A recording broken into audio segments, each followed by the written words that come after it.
Oui, bonsoir à toutes et à toutes. Donc, je voulais faire une vidéo assez courte sur une affaire qui me tient à cœur.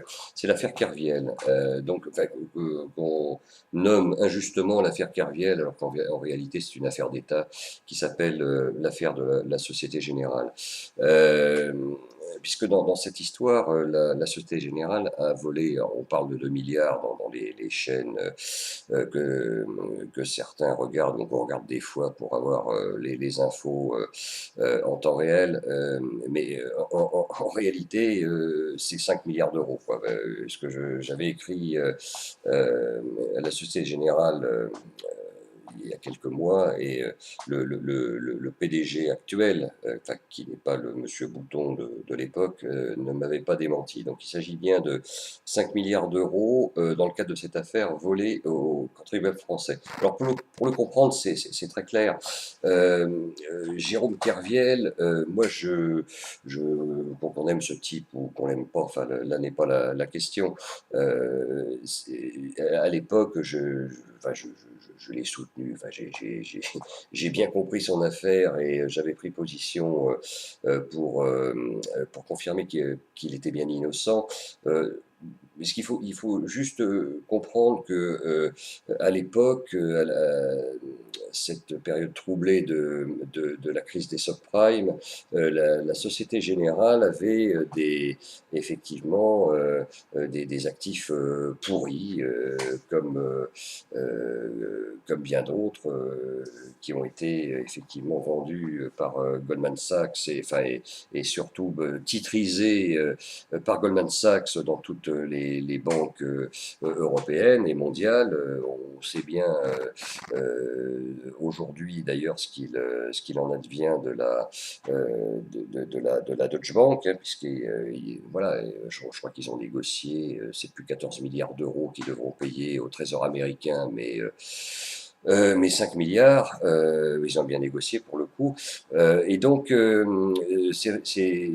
à l'époque, il s'agissait surtout pour une banque comme la Société Générale de se débarrasser de ces actifs encombrants. Et rien n'a été plus pertinent, selon eux, que de pousser un peu au crime un jeune trader ambitieux pour lui faire prendre des positions. Alors, faut quand même se rappeler à l'époque, pour une perte de 5 milliards d'euros, c'était 50 milliards d'euros de position. Les gens qui connaissent un petit peu soit les marchés financiers, le trading ou l'informatique de production, ne peuvent qu'être d'accord avec moi pour dire que c'est absolument impossible. Enfin, on ne peut pas, c'est absolument impossible qu'une telle position ait été prise sans que le PDG, Monsieur Bouton à l'époque, qui me fasse un procès s'il veut, c'est pas un problème, n'ait été au courant. Voilà, il y a un fonctionnement qui est très clair dans une salle de marché. Les traders sont là pour acheter, vendre, gagner sur les gains ou les pertes, puisque c'est comme ça que ça se déroule. Voilà, ils sont contrôlés par un superviseur et toutes les opérations sont scrupuleusement enregistrées sur des logs, des serveurs de production de la banque. Donc, voilà. Et qui plus est, c'est traité après par un back-office. Donc on arrête de nous prendre pour des imbéciles. C'est effectivement impossible que ce jeune trader ait de lui-même réussi à engager sur les marchés 50 milliards d'euros, ou alors moi je vais me faire recruter à la Société Générale et je partirai rapidement après avoir fait des gains dans les îles Caïmans, quoi. Voilà.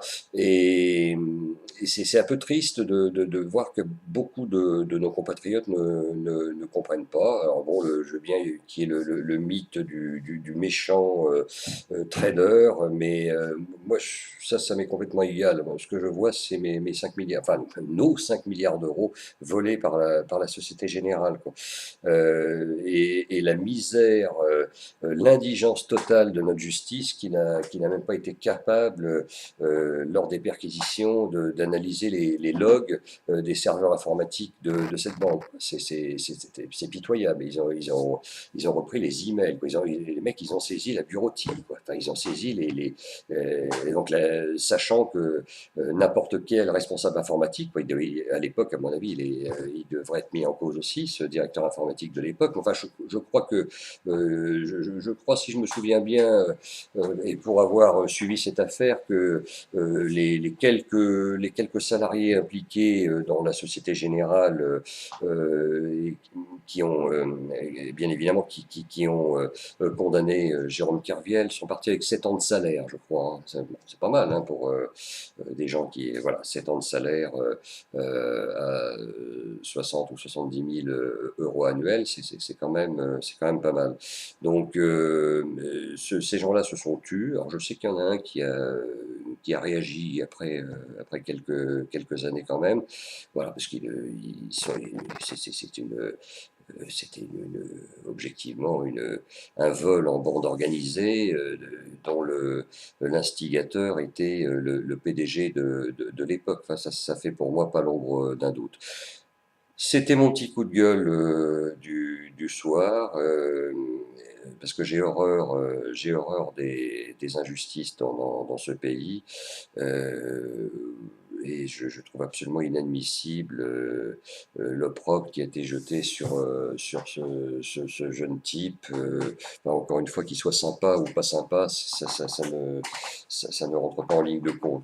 Et surtout, le plus important, c'est que j'aimerais que la France récupère les 5 milliards d'euros, et non pas les 2 dont on entend parler, que la Société Générale nous a volés. Voilà. Donc ce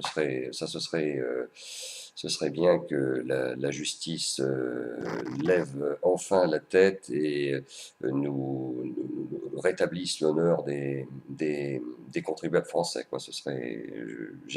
J'apprécierais bien ça.